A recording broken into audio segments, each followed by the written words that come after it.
It's good.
We're on there. Thank you. Great, thanks. Okay, welcome everyone. My name is Mayor Mike Wickers. Today is Did you find the hundred? Tuesday, July 18, 2023. This is the Cottonwood Heights City Council work session.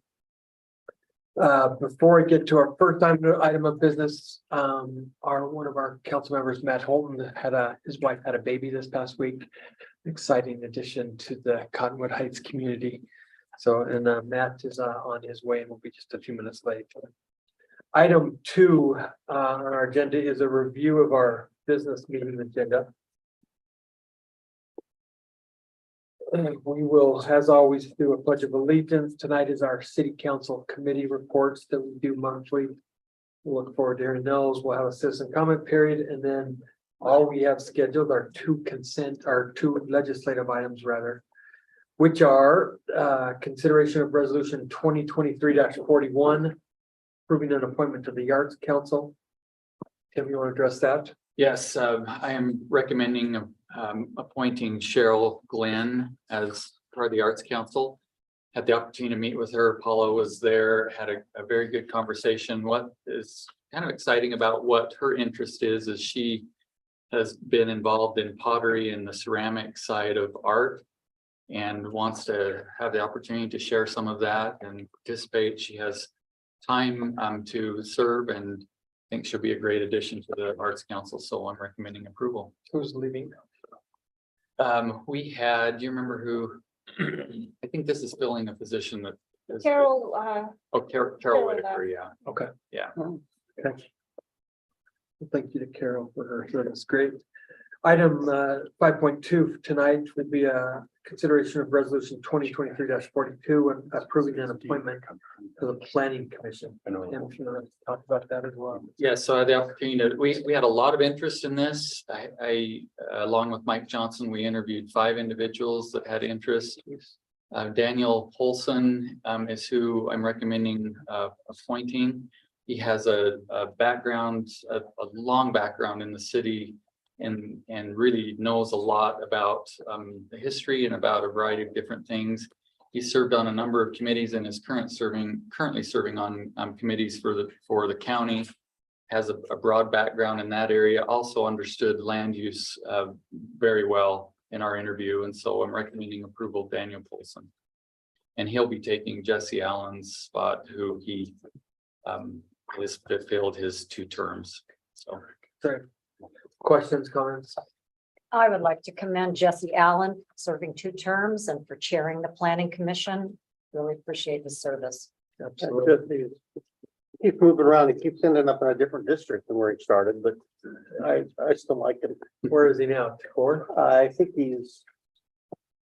It's 4 now. He started in 3, I think. Okay. For sure it wasn't 2 because he moved Might on have been 2. real Could quick. have been 2. Yeah, I don't know. Okay. Other than one, other than Matt's place, he's but no, he also was in the architectural group, worked on City Hall. So. Yeah. Oh, great. So we are not going to approve minutes tonight from our consent calendar because of the 1 week turnaround from our last meeting. They are not prepared yet. So we will hold off until our first meeting in April or in August rather to do that. Not April, August. Wait till April. That might be a problem. Okay, item 3. We are excited to have with us today, Mr. Greg Neff, who is the general manager of the Cottonwood Improvement District. So we haven't had you before, at least since I've been the mayor. So we're excited to have you. Why don't you come up to the table and we'll it looks like you have a little bit of a presentation and we'd love to learn more about you and the improvement district. So Sure, thank you. Would you like me to sit here, just stand up here? Sit down. Yeah. Might as well. Well, thank you, Mr. Mayor and City Council and staff for inviting me. I'm here with our CFO, Spencer Evans. As was stated, I am the general manager and engineer of Cottonwood Improvement District, which is an entity, a local entity of the state, which was established in 1955. And our sole charge is to collect and treat wastewater. And we cover a few different entities. It's not very glamorous work. My kids refer to me as a poo engineer. But it is very important. The consequence of failure in our business is pretty high, so we Your take it job very is best seriously. when nobody knows you're doing it. Yes, yes. When it's often sort of out of sight and out of mind. So we do appreciate this opportunity, and please feel free to ask any questions if you have any along the way. Great.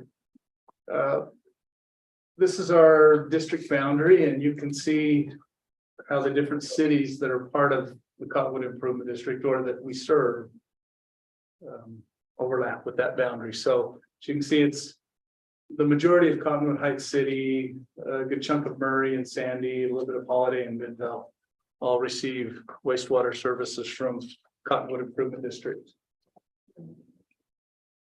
Here's a picture of the city offices with the collection system overlaid.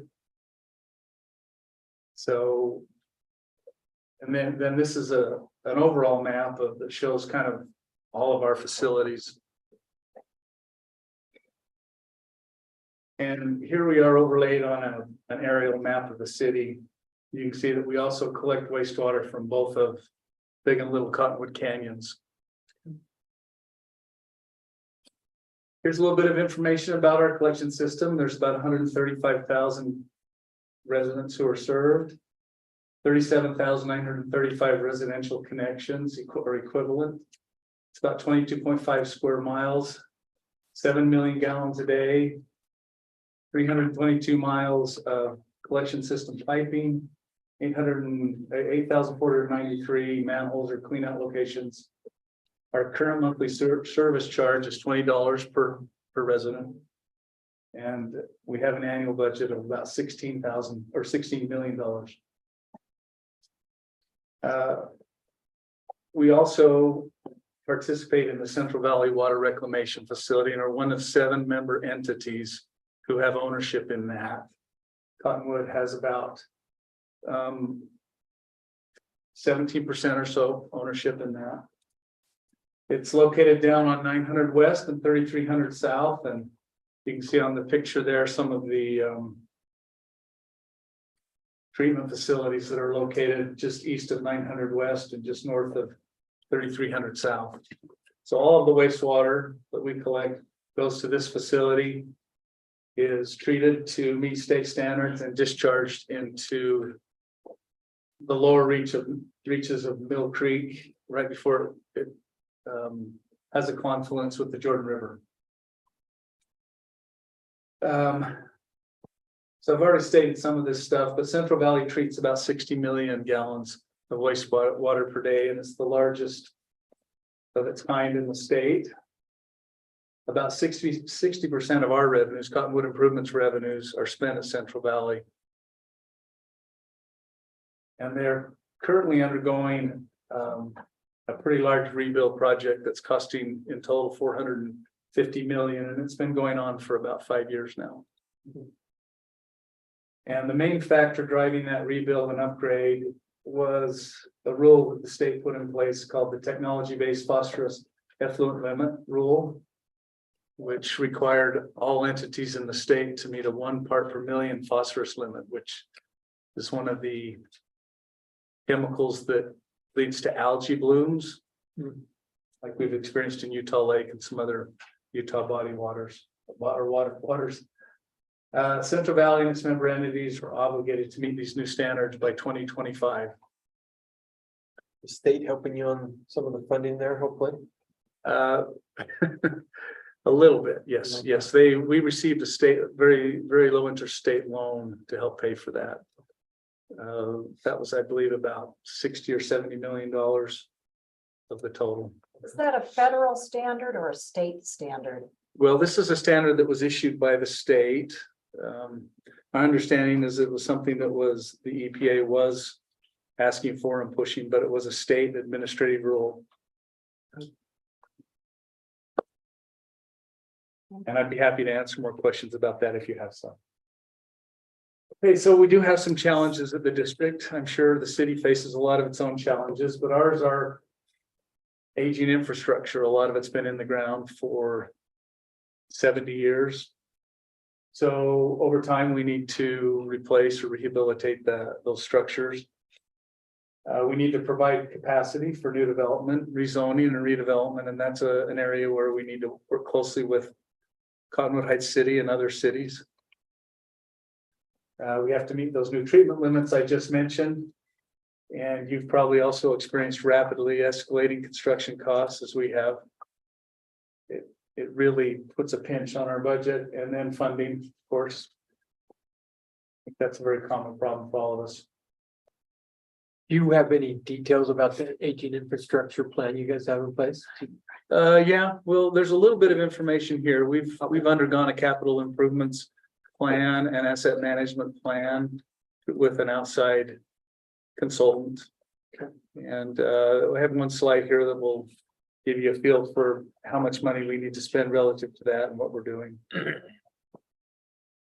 This particular slide here, however, shows, I mentioned new development that we have to be able to provide capacity for. And there are 11 capital improvement projects where we have pipes that are not large enough to serve all of the development that we anticipate.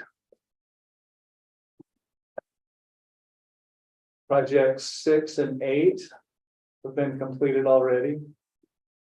Where is that? Can you tell us? So 8 is down on Union Park Avenue, about 80th South.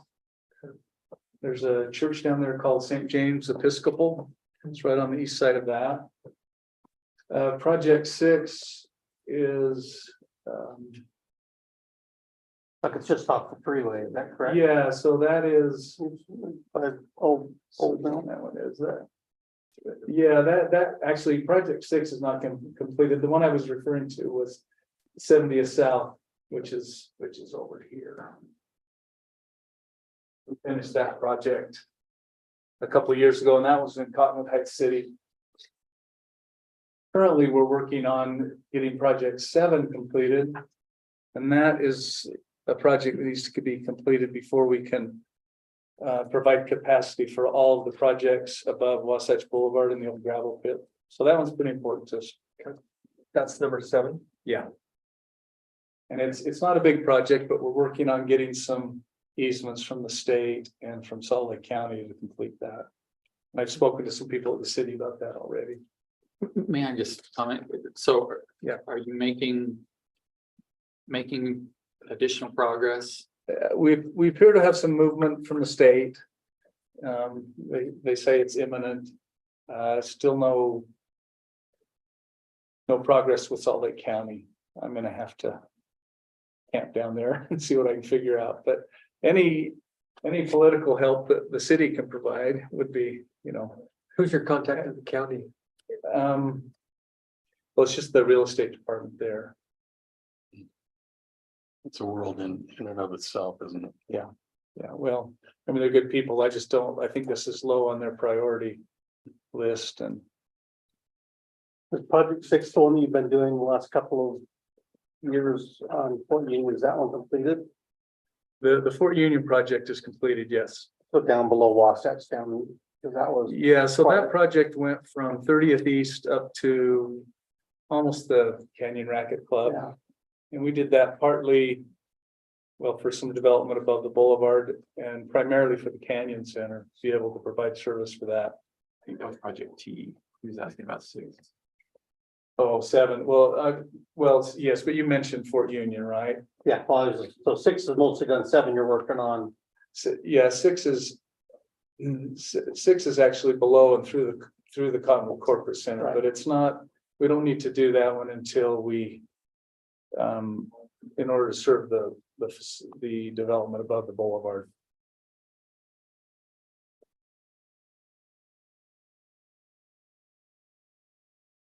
So this slide relates to our projected costs on the collection system. And you can see that we don't anticipate any major work on our collection system until about 2040, when we really have to start spending a lot of money. But we're trying to do some of it in advance of that, so it doesn't hit all at once. But I think that's maybe the slide you were wondering about how we plan to deal with our aging infrastructure. You have a camera system that you have to let you know how your pipes are, or how do you- Sure. what do you, is that what you do? Sure. Yeah. And this analysis was based on CCTV footage of all of our pipelines. Okay. And a condition assessment. So in the 2040 timeframe, you're anticipating you'll have to do a lot of replacement of various piping throughout the district? Yes, but there are a few things we can do without actually digging it up. Yeah, it's those blue lines. So a lot of it we can rehabilitate without actually digging it out of the ground and causing a lot of disruption to the city and the streets, which is our primary goal. But there are some situations where that won't be an option and we'll have to actually dig it up and replace it. And of course, where it's too small, we have to dig it up and replace it. You anticipate a spike to the charges that you'll need to make to each household to cover that, or do you have a fund that's mounting to help cover those? So we never like to increase rates all at once. I mean, that's difficult. So we work on having a reserve. Frankly, with the construction of Central Valley and some of our own capital improvement projects, like we saw in the previous slide, we'll exhaust most of those reserves. But over time, over the next 17 years, we should be able to build up a fund to do that. And of course, we'll take care of some of these ahead of time. And we won't try and do it all at once. It's just too much. It's not manageable. So we do have a plan to deal with it all. So I could see where that would cause people to be a little nervous. That's quite a spike, right? Yes. A lot of construction, it looks like. Yeah. Well, Yeah, those are kind of in the mid-50s, huh? No, it's right. 60 goes up, I mean, So we, Well, 2057 sure. is a real spike. yeah, you start, 57 up to, 90. but to put it in perspective, that will take place over 40 years or so, probably too. So it won't all be happening at once. This is just a quick chart of some costs that we anticipate over the next 10 years, about 28 million. That involves some capital improvement projects to increase capacity as well as some rehabilitation and line replacement projects for line pipes that are worn out. You have the issue with the county covering manholes like we did with stormwater. Sure, yeah, and of course, when Commonwealth Heights City overlays a road or mills the road and then replaces the pavement, we come back in and raise those covers to grade, and we do it in a very undisruptive way. In other words, we have an asphalt recycle. We go and remove the asphalt right on site. We recycle it and then we make a new asphalt collar. If it's done with concrete, it has to be plated, and traffic control and things like that has to sit for at least 7 days. So we're able to take care of that pretty quickly.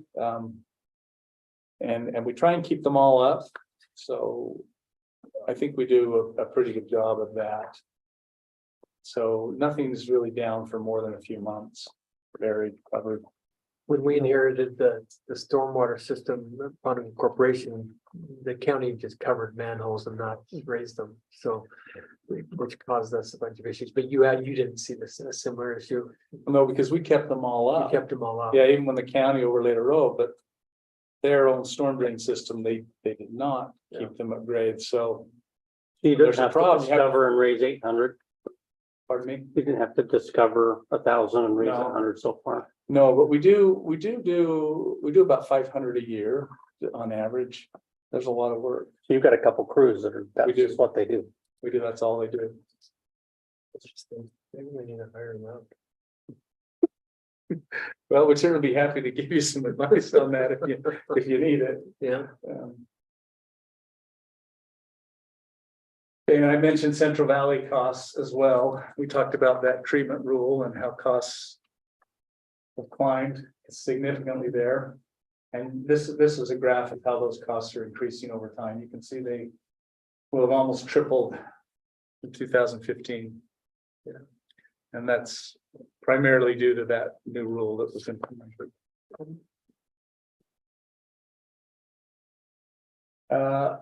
I wanted to throw this slide in because although we have a lot of costs, we've done a good job of keeping the rates down in this area. So compared to most of the other entities in the valley and in the city, we're right near the bottom. Yeah.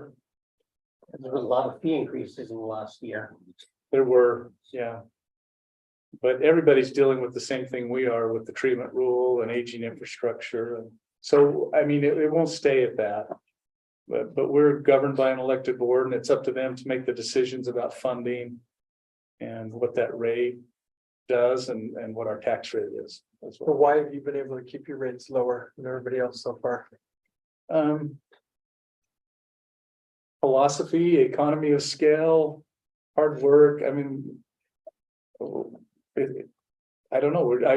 I haven't always been the general manager there. I feel lucky to have inherited a good culture for the district. And because we focus solely on one thing, you know, in a city, I think you have a lot of challenges about, you know, where do we allocate budget and how do we deal with these different things? And there's a lot of people you need to please. We have one thing to do. Yeah, we do it well. Yeah. So you said economy of scale, and so that's because our district is larger, obviously, than what Murray or any of these individual cities that choose to have their very own services. Right. It helps. That's very helpful. And also we do it in an efficient manner. You may have noticed the way the boundary of the district is laid out. It kind of starts up at the mountains and works its way down towards the Jordan River and kind of narrows down to a funnel. And that's by design. If we use gravity to move all the water rather than wastewater pumping, it saves a lot of money. So most of the other districts are having to use pumps to move. Well, no, water. they're similar to the way we're laid out. Some of them have quite a few more pump stations than we do, though. Interesting.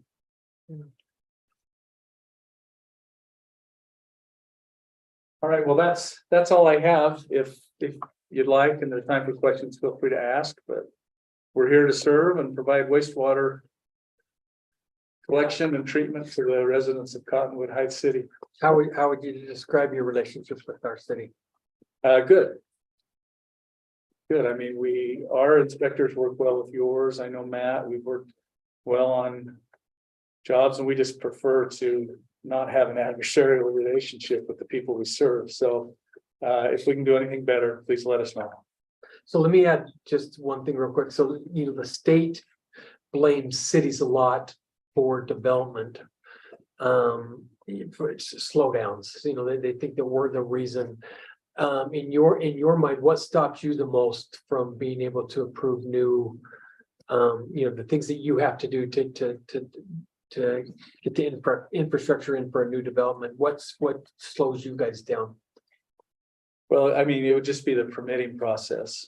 You know, we have no trouble doing it in-house or hiring an engineering firm to do all the work and get a project out to bid, but we of course need permits and easements and things like that come from the state, the city, even the county a little bit. So we really haven't had a lot of roadblocks. Okay. I don't recall ever the wastewater being an issue. We had an issue with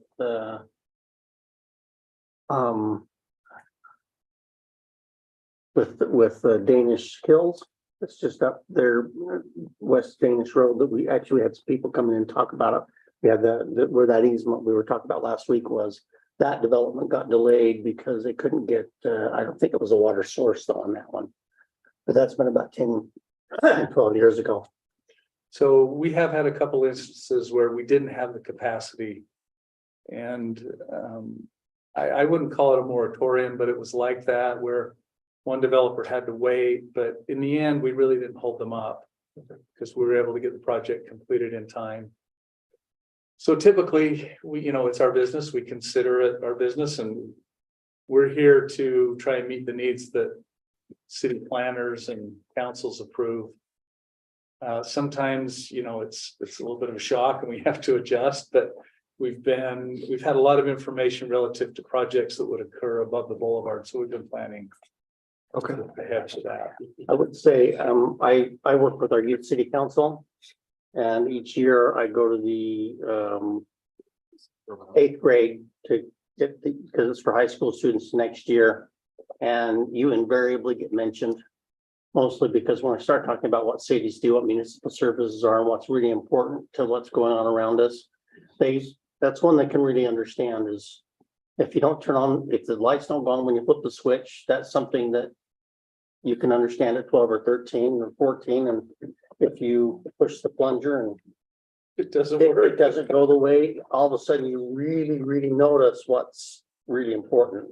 But when I talk about municipal services and things like that, that's one that that really resonates with them. True. I tell my They don't kids, care so much about if the road's bumpy, you know, or they get, but they do, you know, things people like do that. care about that too, don't they? Quick question. Yeah. And this is just because I have this weird curiosity. Okay, so on your website, you talk about what not to flush. Sure. How much of an impact do those items have on the work that you're doing? Flushable wipes that aren't flushable. Yeah, there's a whole list Yeah. of all kinds of good stuff, like, and things you Yeah. knew you should know better, Yeah. you know, but. What kind of People don't impact? think about it, you know, they Yeah. dental floss, stuff like that. Mhm. It all can lead to overflows, basement backups, problems at the treatment plant. Problems at pump stations where the pumps clog and then they have to be disassembled and cleaned. So, yeah, that's why we put it out there. It's just public outreach and education to try and help people know that the trash can's better for most of those things. And that's why I was asking, what, if you have an idea, what percentage of impact that has on the work that you're doing? So. Well, is like it what taking up cost? 33% of your time working to mitigate these types of products going down into the system? That's probably a pretty good estimate. I mean, we clean more frequently because of it. To avoid those kinds of backups. Lift stations certainly have to be cleaned more often. And the treatment plant has to provide additional maintenance on their site.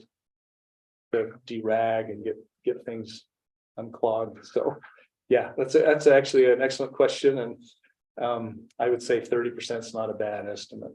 I worked with. Okay, the company, so so you know, I okay, saw and, yeah. okay. Well, thank you for your explanation politically. So, I'm gonna leave this meeting and call the county, and if you need help politically with anything that's slowing you down, please involve us and we will get involved. May I ask So- one last, as you know, we're embarking on planning for a 10-acre city center on Fort Union Boulevard. Do you have any words to the wise for us in a quick fashion as we think about infrastructure and related to your field?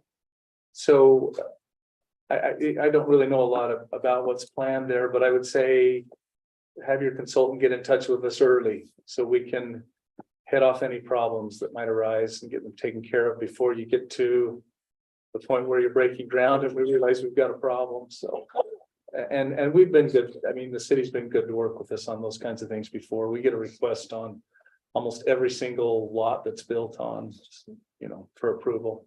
Can we serve it? Yes, sure. Well, maybe a general question that's related.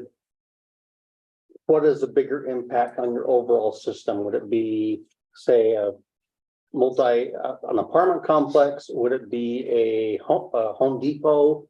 Would it be restaurants? What are your more intense users for wastewater? Well, you hit on two of them. Restaurants are big in terms of flow and wastewater strength, because there's a lot of stuff in the water. That's called strength. And then the other is high density residential, of course. I mean, you put a lot of homes in a small area, especially if it involves redevelopment, then we might have to upsize a line in order to be able to serve that. And is the housing a larger impact than, say, the restaurants? No, not per square foot, not by area, but Hotels? hotels, yep, they're similar to high density residential. And I mean, if that can help when we Yeah. start looking Yeah. at the, Absolutely. Well, and I don't know, that might be medium, I don't know what the city's classification is, but I'm not talking high rises, I'm talking. An apartment complex with maybe 300 or 400 units can have a significant we impact. have a couple of those and yeah, that helps, thanks. Well, thank you, Greg. Appreciate Thank it. you. Hopefully that wasn't too hot of a seat and thanks for coming. What, and we forget names. Spencer. Spencer, thanks Spencer for coming and we'll look forward to continue working closely. So, Okay, thank you so much. yeah, thank you. Thank you. Okay. Thanks for inviting them. It's always good to get reports from other governmental entities that we work with. Yeah, absolutely. Okay, we have 4 staff reports today. We're gonna start with item A under 4, which is the Wasatch Boulevard traffic mitigation discussion. So the staff and I, along with Tim, have been meeting with some preliminary talks on how to mitigate traffic on Wasatch Boulevard specific to some of the issues that we encountered this past season. And so do you want to talk first, Tim? We're gonna turn the time over to our city manager, Tim Tingy, and we'll involve Mike and Police Chief Russo and Matt Ship as well. So we'll talk about some of the things that we've discussed and get your counsel and wisdom as well. So Tim. Yeah, so obviously last winter and other winters, we have a lot of issues, especially during heavy snowfall and the traffic conditions that occur because of that, the speed traffic. Recently, Councilmember Burrell sent an email talking about some different options to look at.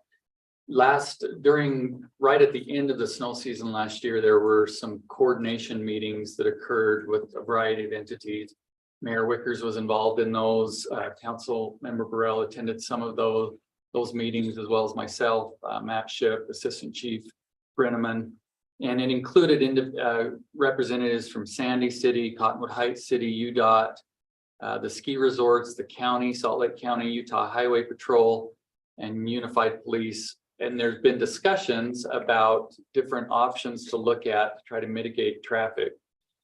Some of those discussions prompted Sandy to make some adjustments, which impacted us because they stopped traffic along 9400 South and diverted it, and it impacted us, which we've communicated to this group was problematic for us and doesn't work. And so there's been continued conversations with those entities.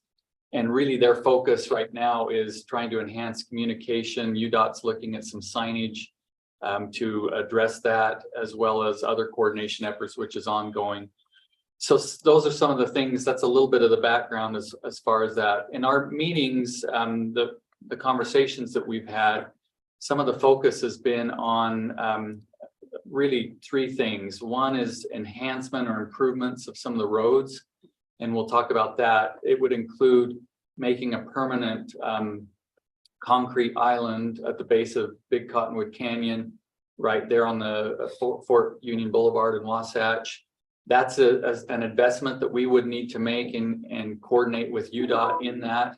But it's something that could help permanently enhance some of the things that are occurring there. You're probably aware right now there's some pylons that are put up at that point, but to make that permanent would help enhance that. You're referring to the west side of Wasatch Boulevard on Fort Union Boulevard. Correct. So south as people try to come in and out of the 7-Eleven. Yep, That correct. long triangle. Mike has pulled that up right there. Yeah, just had, So we talked about this a few years ago about making some permanent enhancements there, working with UDOT on that. That hasn't occurred, but it's something that we could pursue. And tonight we want direction on that. Let me cover the other 2 things. And the other issue we've talked about is law enforcement options. And I'm going to turn time over to Chief Russo to talk a little bit about those options that could help. And the third one will be coordination, but I think we need your direction on the first 2 as we move forward with that. And Mayor Wickers has some ideas on funding with working with other entities, but Chief, we'll turn it over to you to talk about the law enforcement mitigation options that we have.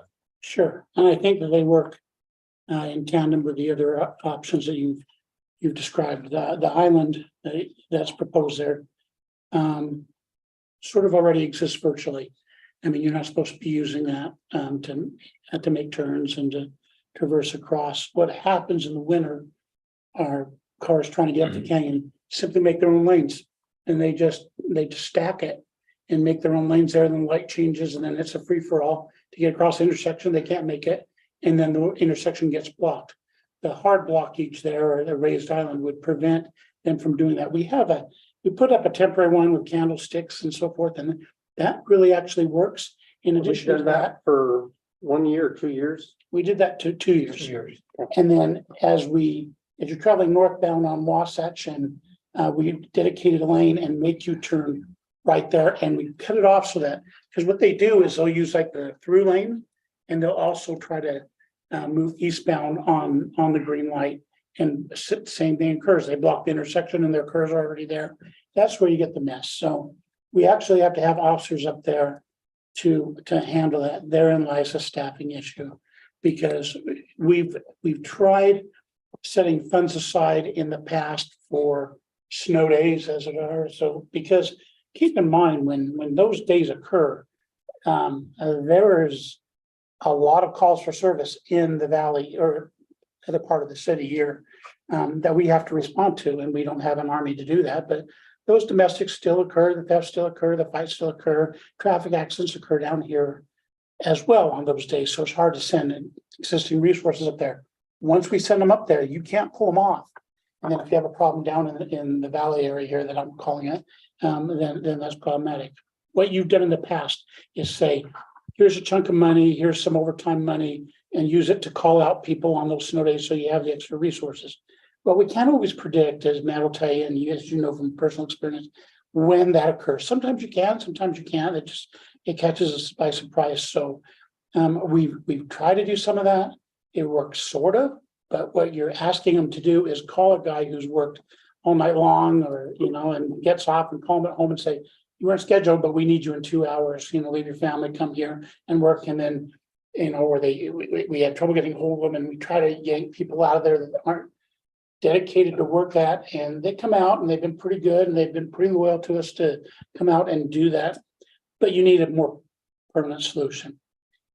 And in addition to that, there's a third option that we use that has been very effective. The people of District 4 really complain because in that task force that Tim talked about, one of the options are, I know it came from highway. They say, well, we keep people moving.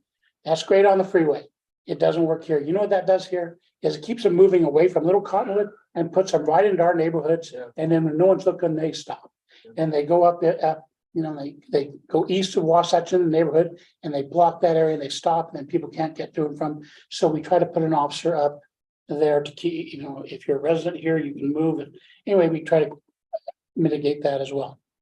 What we're suggesting is this is a problem. I went along, especially on snow days, and it's important to focus on. Don't just focus narrowly on that. I need you to think more globally on the traffic. And keep in mind, it wasn't this council, a previous council defunded us by 3.5 officers, because one was in detectives. Those officers were dedicated towards traffic, and that's what they did. So I always hear that, well, Sandy has 7 guys and a sergeant, they send them up there and they can handle it. We don't have that anymore. That got taken away. So it's important to handle this during the winter, but if you have a dedicated squad and more bodies, then I'm not calling them out at home. They know that they're working. They can work in conjunction. And the important part is they're 2. And UPD and the sheriff's office are making some big changes. I don't know what that's going to look like. I don't know if UPD is going to be up there to help. It's the sheriff's office jurisdiction now, and they're going to have to handle it. We have a very good relationship with Sheriff Rivera, and we can work very closely with her, and we're happy to help her mitigate the traffic going up and down, and to handle, stop cars that don't belong there or that aren't prepared to go up there. But we don't know whether UPD is going to be able to send resources to help her or not. Go ahead. So you're talking about Little Cottonwood Canyon in the mouth there primarily. Big. So where's UPD sending resources? Because it's quite a ways up the mouth of the canyon. Canyon's not UPD. That's sheriff's office. That's all unincorporated. So we, But right even now, that's for a ways up the canyon mouth, a little. yeah, that's still sheriff's office. UPD So they may send not. people to help us down here on Wasatch and Fort Yeah, Union. what I'm suggesting is that when Rosie reallocates her resources that we don't know what it's gonna look like yet, I'm sure she'll do great. We would like to partner with her and we can help her with the lower end. She can handle the problems at the top end and work together to solve that problem. I don't know what UPD will be able, if anything, to contribute to that. The other part, when I talked about looking more globally, so Councilmember Noel asked a very good question because he noticed that in his area, there was a spike in calls for services. And we broke it down for him, and I didn't know that till he asked, but you know what they were? They were hit and runs and accidents and uninsured motorists, things like that. So when I say that these are important on snow days, I'm asking for the traffic unit back, and I'm asking for those funds, for those resources, because we want to make globally the city safe the rest of the year as well. I want to, it's not the guy at 5 miles an hour that we're after. I'm after the guy who's uninsured, who hit, and you never know that this is a problem until it's your car that gets hit. And then you're the one stuck paying the fees. But if you go to Highland Drive and Fort Union on your way home and that light turns green, don't go through. I want you to, you're gonna have to wait a second or two, because I guarantee you that cars are gonna be blowing that light. And I can say that at most major intersections of the city, valley part of the city. And we would like to mitigate that as well and use those same resources that we could use up there and dedicate them to handling not the person 5 miles an hour over. We will stop them, educate them, help them work through it. But that reckless driver, that impaired driver, when we had that, we were doing 200 DUIs a year. We're not even anywhere close to that now. And so they may not result in fatalities here, but I guarantee you they'll result in a collision or someone hurt or fatality somewhere else in this valley. And when they're not doing that, you know, it's your children and your families that are working our streets. We want to make the quality of life issues safer for them. On Wasatch Boulevard, I know you get calls, and the people's perception are that the cars are driving fast. Some are, and the bicyclists aren't being safe. And you call for resources there, and you have every right to, and we should be there. What we're asking for is those same group of officers can go up there, and then I have a resource to dedicate them. Today, you're working Wasatch. The principal of Brighton calls me, school's starting, kids almost got hit out there. I have those same officers. They are dedicated to do nothing but traffic enforcement there and make different parts of the area safe. Now, I've taken probably more than my time, but I might have inspired some questions along the way. But to the mayor's point, we see this as a partnership with UDOT, and I can partner with Select County, because that's going to look very different too. And we're the only resource that they have to help them with this. So go ahead with your questions. Yeah, I do have a question. And when it comes to calls for service, do you break those down that are related to speed? For instance, either the hit and runs or any of the accidents that include motorists, bicyclists, pedestrians. Is there a way to pull out data based on excessive speed? There is. That's a good question. It's labor intensive. We don't normally do it. We will report to you unsafe movement, red light violation, speed violation. We can do that. What I can tell you is every time there's one of those things occur, it's because of a prime contributor violating the law,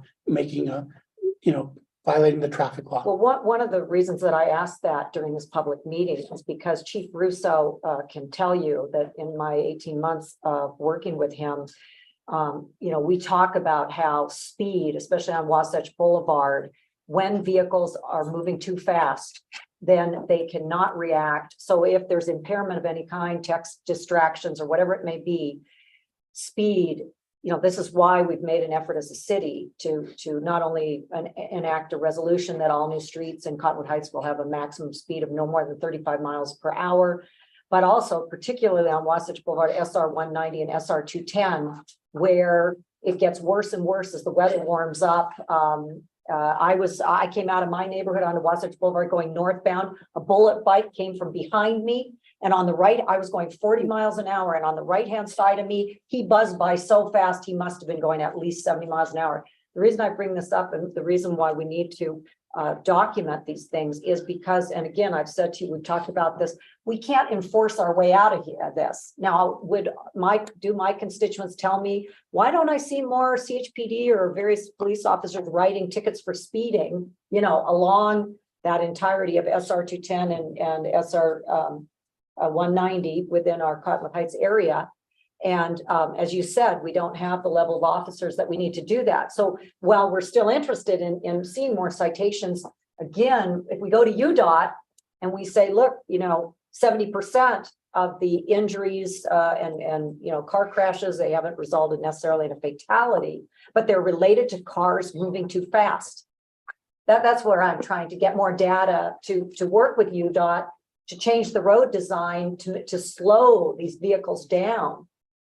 And so I think it's very important. That does sound labor intensive. I don't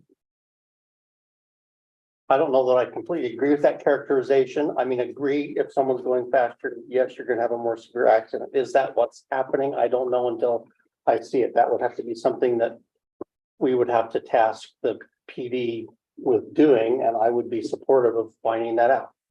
When we've had a serious accident or a fatality, we don't have very many of them, fortunately, but was that a contributing factor? Was it a DUI or was it a cell phone violation, something like that? And both are. Or what combination of them may have produced it? Because if it's one of those others, and that's something else that we need to be looking at. Well, one of our challenges is that the speed limit throughout that area is 50 miles an hour. And in the mind of most motorists, they think, oh, it's signed at 50, I can go at least 60.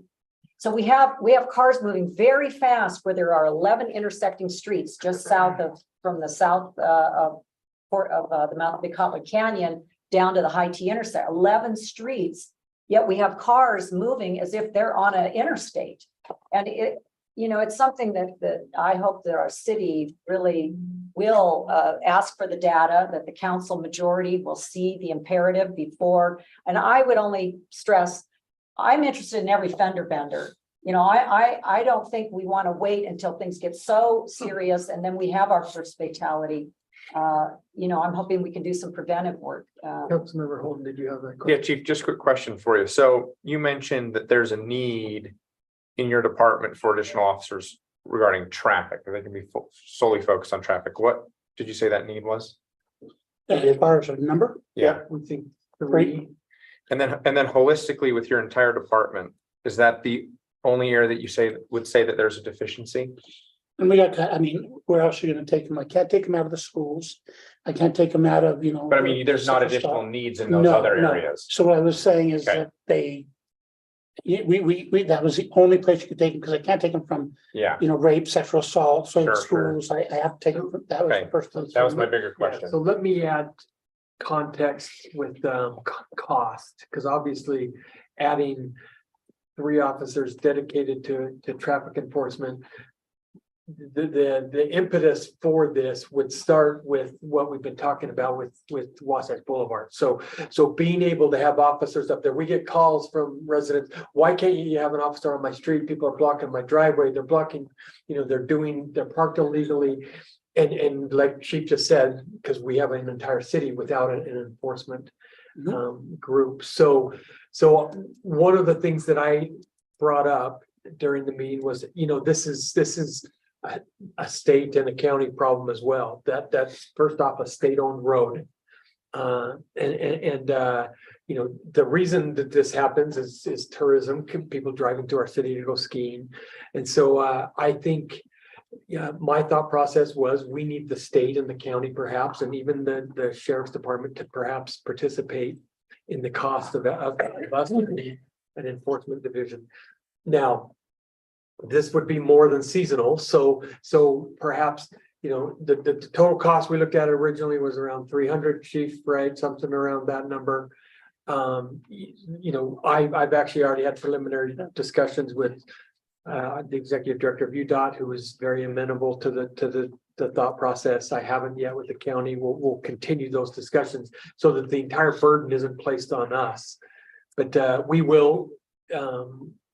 have some, share in some of the costs, we'll have them year round. So where we'll be able to do, like you said, patrol schools during school hours and checkpoints when citizens call in, that we can have people dedicated to traffic enforcement. So Understood. Honestly, those certainly help, but I mean, to be completely candid, those same, when we have had the officers and we have them out. I mean, I know I've talked to the chief, I've called him a few times, have you got anybody, especially at the start of school, yes, I have somebody down on Nantucket, or yes, I have somebody out, so I've had them out, I had them out right at school. But the phone call will still come in, no one was there, even though we have had cars. That's a perception thing that we'll always kind of deal with. It doesn't mean that we don't need to do something, but 300 seems like that's awfully inexpensive for an entire officer full-time, but Oh, that's three Three officers. officers. That's for three officers. An entire. yeah, division. exactly, 100K a piece, that seems really the low, cars, honestly. full benefits, I mean, there's a lot of costs that go into that. And But it's like I not said, higher than that, like it's really at 100. Well, Scott can help me if I'm off, but it's probably a little higher than that. When Yeah, we you're haven't full dealt with costing, because you're talking about training, supervision stuff. I really think I can absorb a lot of that cost and it with existing equipment and training and supervision.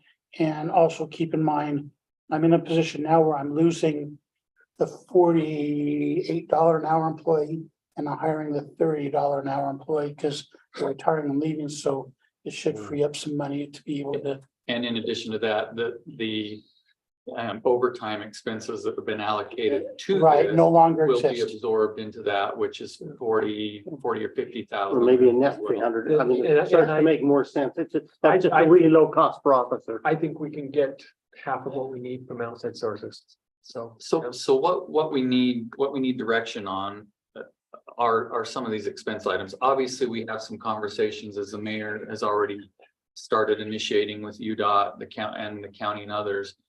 We facilitate additional funding there, we would need to come back in a budget amendment and look at adding the officers that we've talked about. And then Matt, if you wouldn't mind just talking a little bit about the costs of it. And we need your direction also on the island, concrete island, and also there's an option on Canyon Center Drive there of placing a concrete island as well there. So Matt, I think they're talking about right here.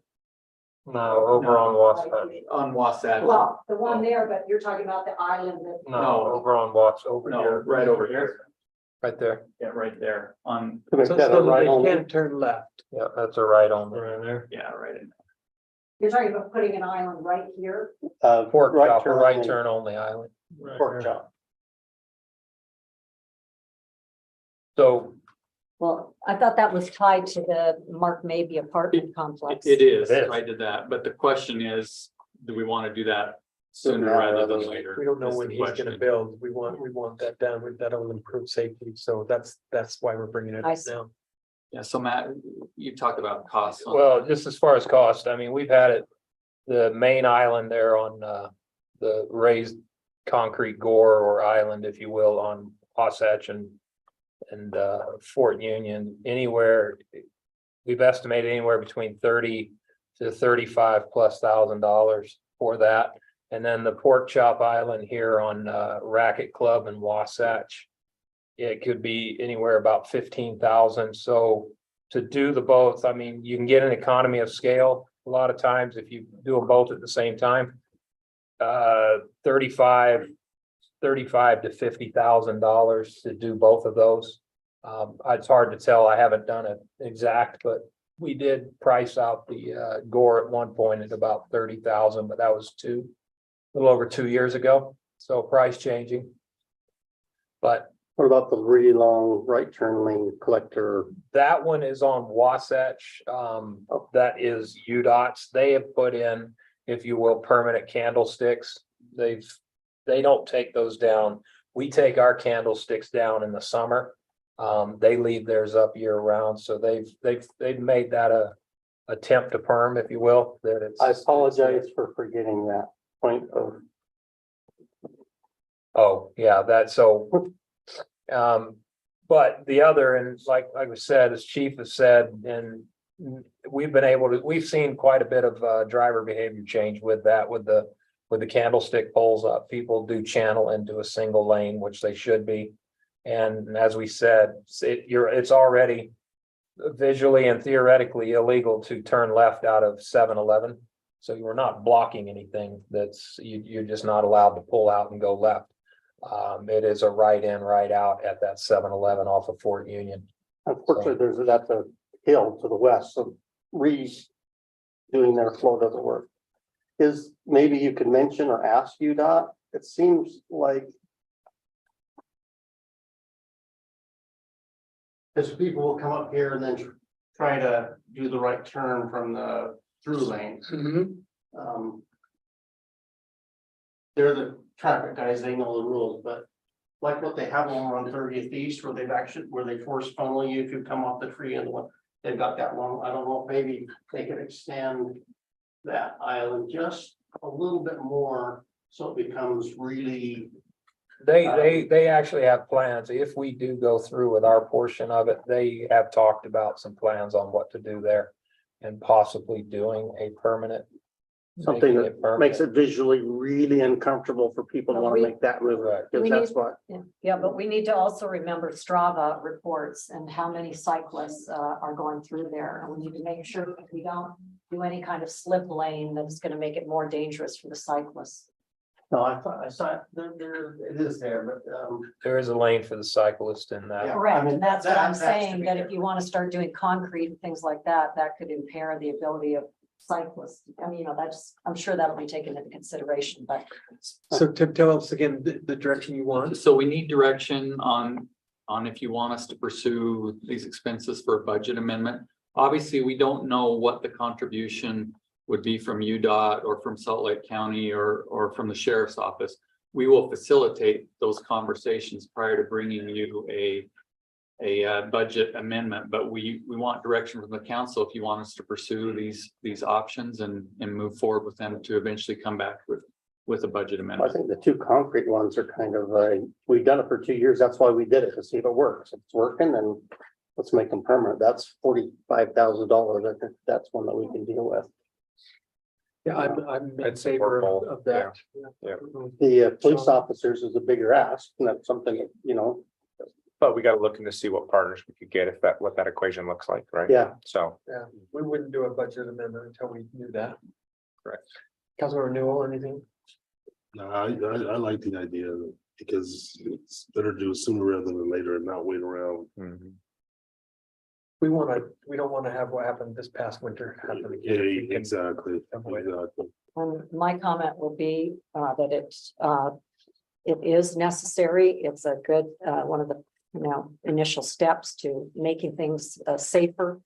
It's predominantly focused on car flow. I am representing the need for safe mobility for all users year round. And so I'm happy that we're taking this step toward better traffic flow and hopefully reducing motorist accidents. And I hope that the council will have a political appetite to continue to study how we can get the stretch of SR 210 to be safer south of that intersection. It also gets backed up, and there's a lot of problems south of the mouth of Big Cottonwood Canyon that need to be addressed. So I think this is a good starting point. Thank you, Councilmember Burrow. I would agree with making the road safer, making improvements for bicyclists, pedestrians, vehicles, traffic calming. That's something we've been doing since incorporation. That has always been the case. Safe Streets for All is a new program, but the attitude is not new. So There's a significant effort that has been put in there. Everything perfect yet? No, I don't know that we'll ever achieve perfection, but making things safer absolutely is good, but I don't think it would be completely fair to say that this is a beginning. This would be a continuance of an ongoing process. Well, I respectfully disagree So we're when it gonna comes to move my on. Thank you. district area. So we're gonna go to item 4B, which is going to be a final update of our sleds ordinance. Update from him. We'll have our community and economic development director, Mike Johnson lead, what we're gonna talk about.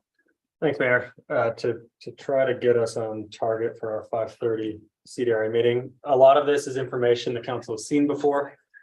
An update on finalizing the sleds draft. I'm about halfway through it. It's, as you'll see from this presentation, very technical and detailed. So I'm working through it. That's the goal here, to have that published and out to the public as soon as possible. But we've spent the last couple meetings talking mainly riparian, changes made to the riparian section of the ordinance. And I do just want to take one, half step back to give a full view of everything that sleds entails in the process it's been through. I'm not going to go into as much detail as I have in past meetings. We've got presentations, we've got old staff reports, we've got resources that I'm happy to share with any council member if you want to really dig into any one area of this, but I'll try to stay high level and move this quickly tonight. I just thought it'd be helpful to go through the various sections of the ordinance and just touch on some highlights of things that are being changed. A lot of the changes I'm not going to talk about here because they're extremely technical and engineering lingo and reference material and things like that, but we do have that information available too. So just a quick recap of the background and timeline. This has been ongoing and in various levels since 2019, where we started looking at the current sleds ordinance internally and beginning a technical staff review, outreaching to various areas of expertise in the region and nationally to get input on what things we needed to update in the ordinance and what things we could leave.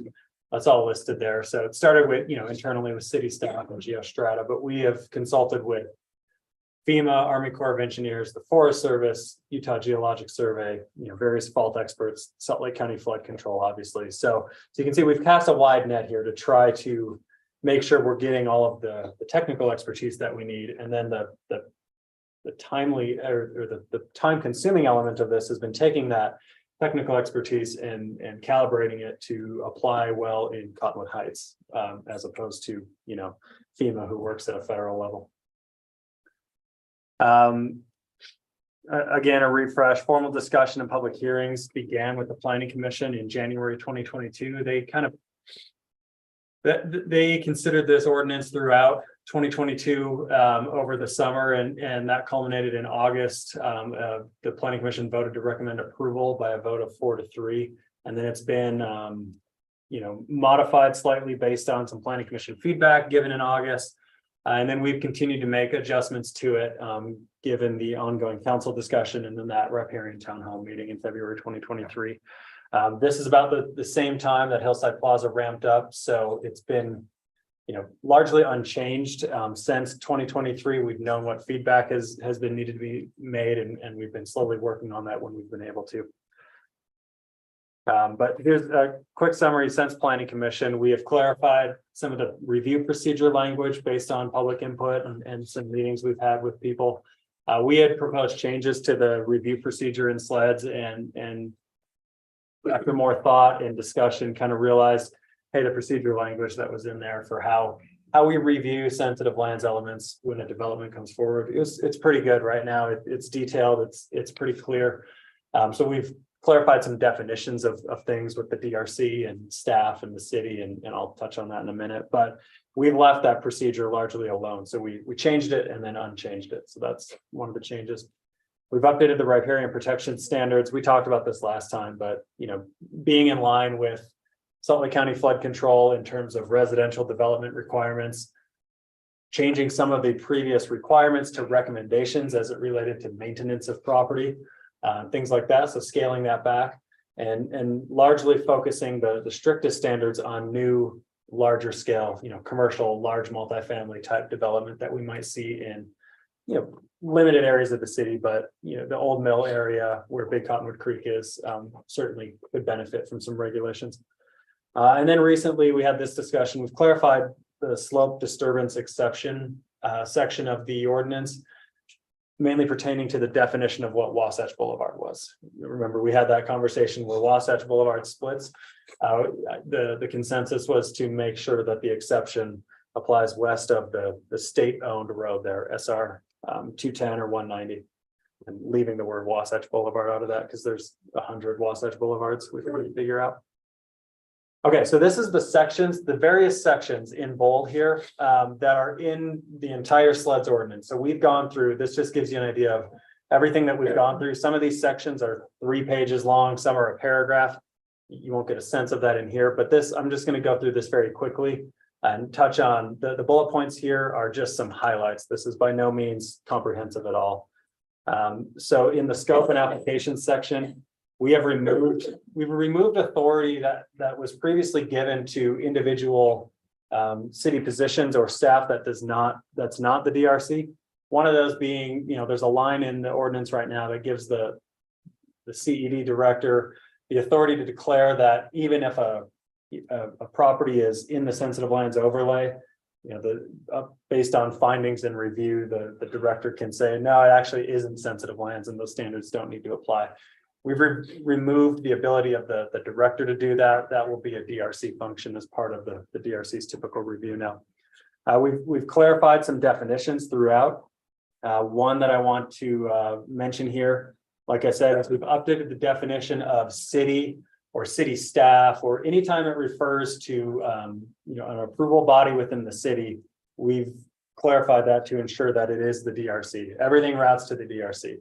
So instead of going through the ordinance and changing every time it says staff or city, because it's all over the place, we've changed the definition to just say all of that means DRC.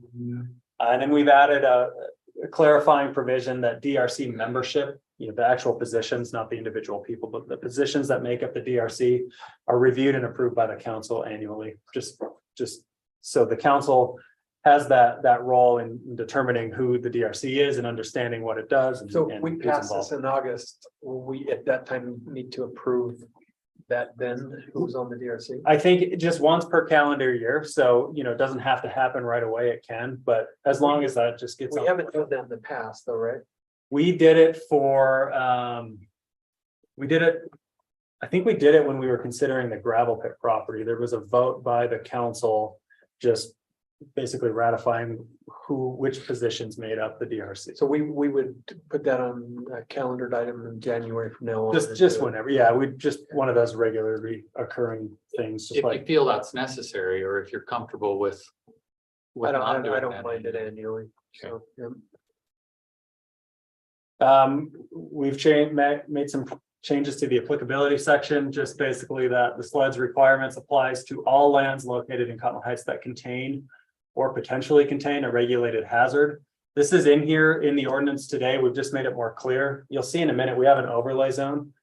And, just inherently when you create overlay zones, boundaries are going to be drawn to where that zone ends and begins. That doesn't mean the hazards just end cleanly where the boundary of the overlay map end. This just gives us the ability to look at a property and say, well, there is a steep slope here. We do need to study that. Even though it's not in the overlay zone, there is this sensitive feature and that needs to go through the SLEDS process. Development standards and controls. This is a large section of the ordinance, but we've cleaned that up and included more direction as it involves steep slope areas and slope exceptions. This is where we've clarified what the definition of Wasatch Boulevard is. Requirement that SLEDS restrictions be noted and recorded on subdivision plats. Again, this is in here in the ordinance already. We've just made it more clear.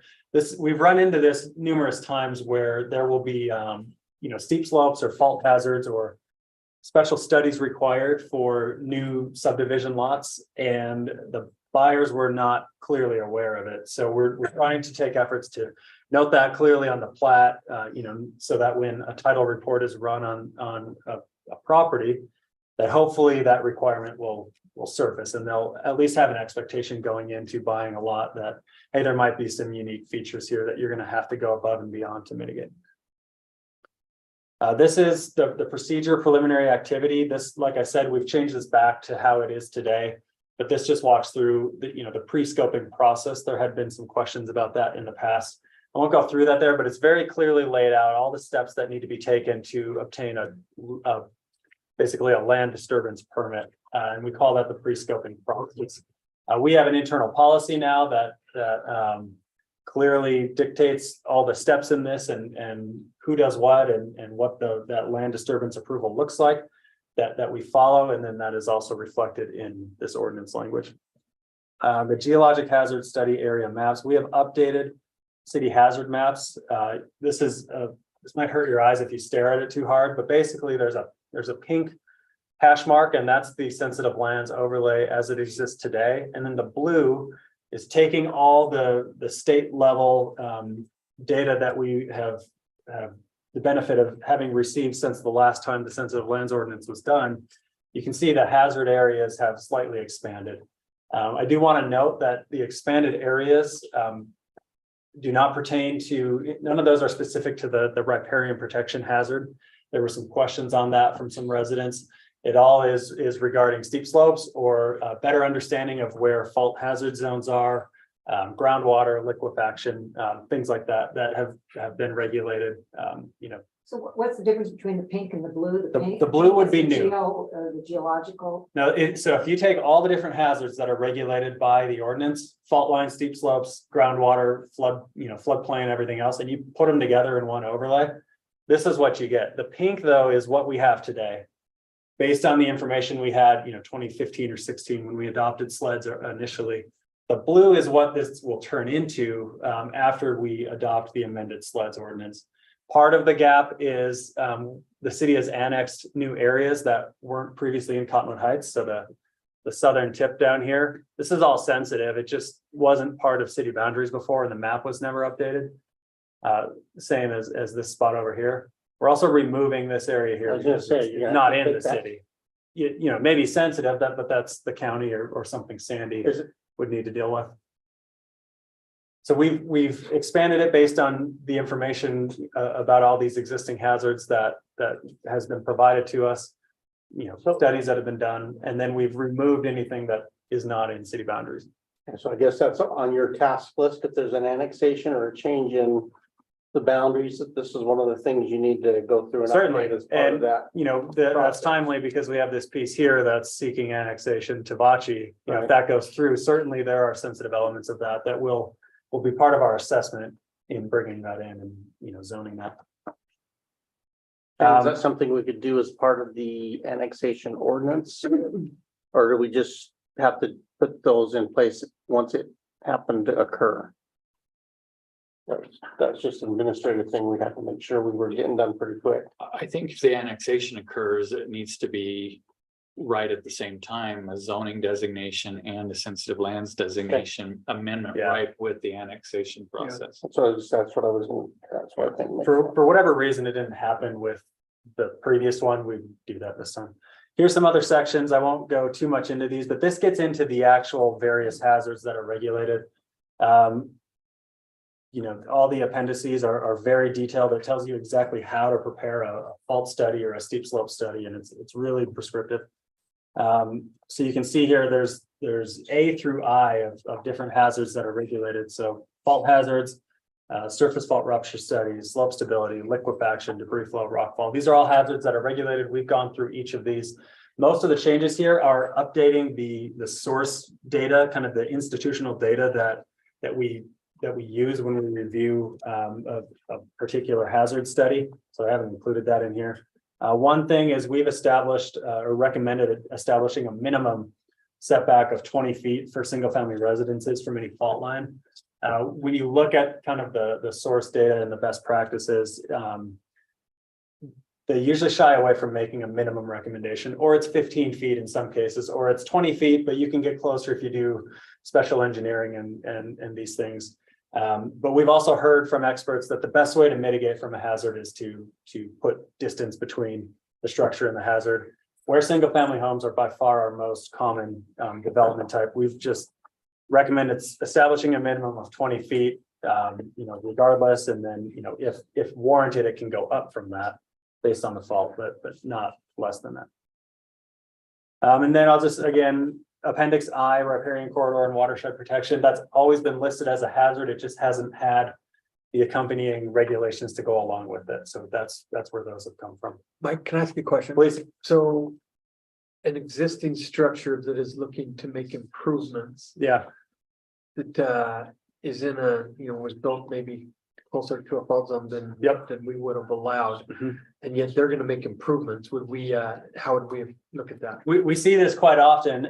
If they're doing interior renovations, remodels, things like that inside the home, we allow that because the structure, there's a lot of legal non-conforming structures that, there are homes frankly right on top of fault lines, and the Dover Hill Drive fault study process really illuminates that of, My you see house. where all those fault lines go. Yeah. So there's quite a few east of Wasatch. Yeah, east of Wasatch, certainly. But what we do is if there's an addition to a home, basically they, when feasible, we'll have to trench where that addition is going to go.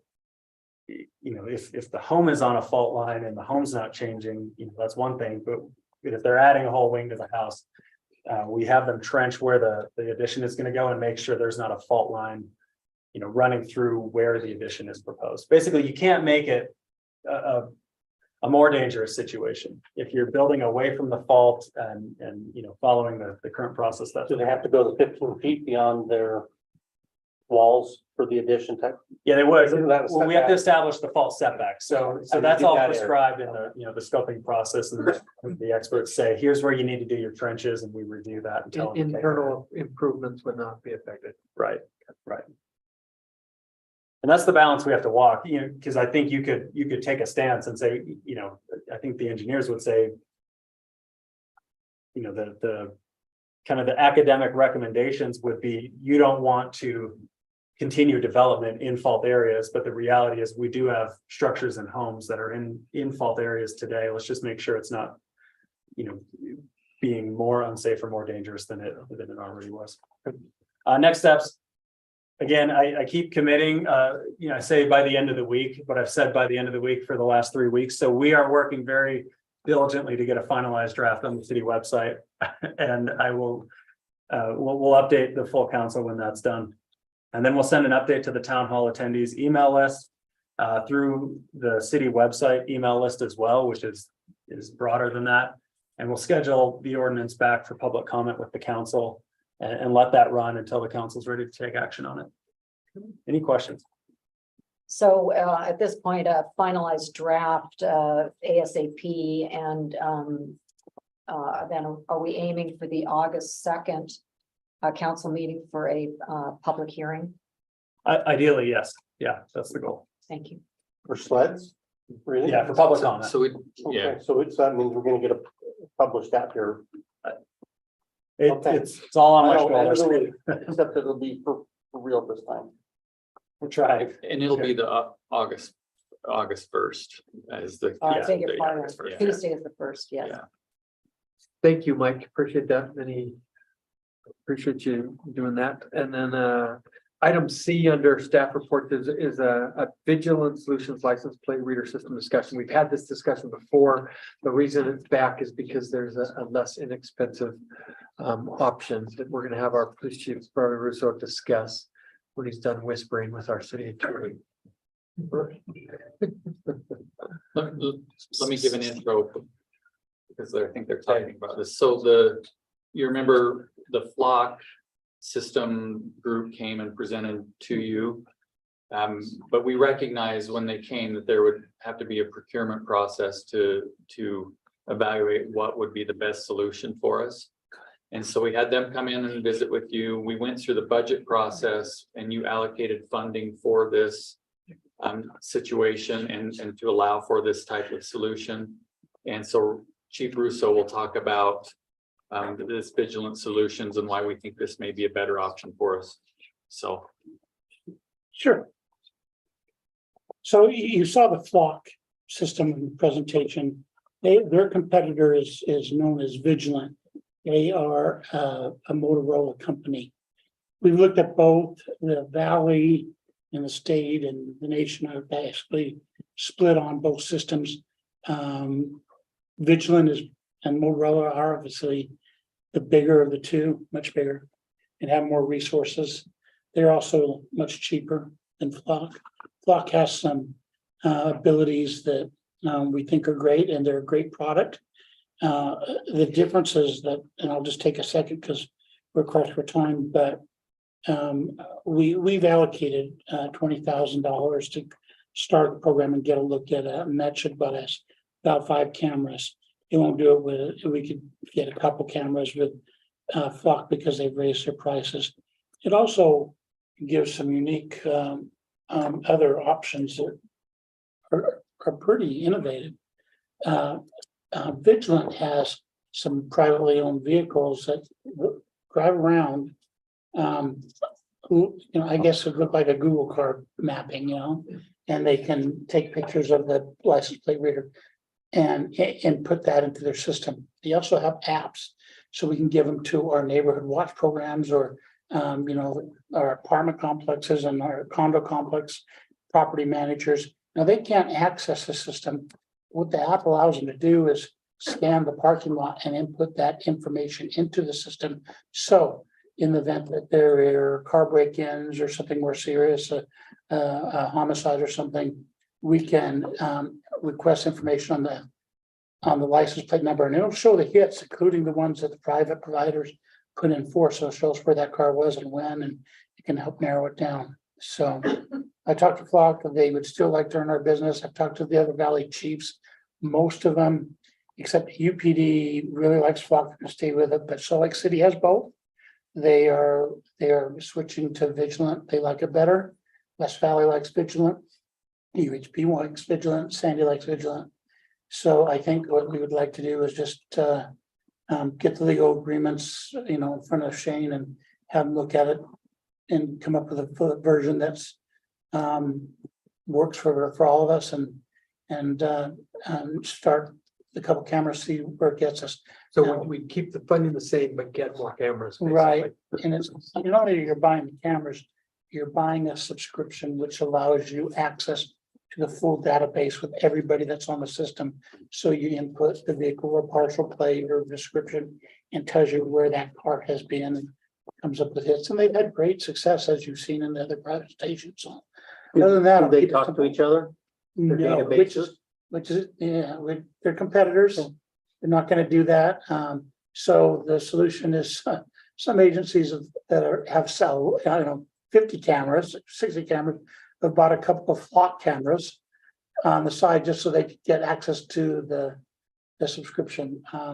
Hopefully in the future, they're private companies, but there would be a way to get the data, but it's a business issue, so. And, I'll remember what the other question was. I was really curious about the app that you explained, that's for people to just be uploading data to them. They can't get it. They just upload and it's gone, but if you happen to see something there that helped in an If we say, investigation, then the police would be able to act on it. Silver Mercedes with a middle-aged dude driving around, and we can plug that. Know in. where you're going with this. We can plug that information in, and it can show it is where, but the A safeguards. GPS unit would probably be easier in that case. Yeah, but the guardrails are still in place, so no facial recognition. We have to have a case number, a reason to look. These are footprints, so people just can't randomly do it. You have to have a legitimate law enforcement reason to actually access the information. So all the guardrails are still in place, and that is governed, as you know, by state law. And so we'll follow that. Our policy follows that. We just Well, and being able to move the cameras, I think is. the ability to, and yeah, the camera movement is big because Flock will say, we'll get to it and we'll charge you X amount of money. I can send Matt out, or I can send a couple of our guys out and unscrew it.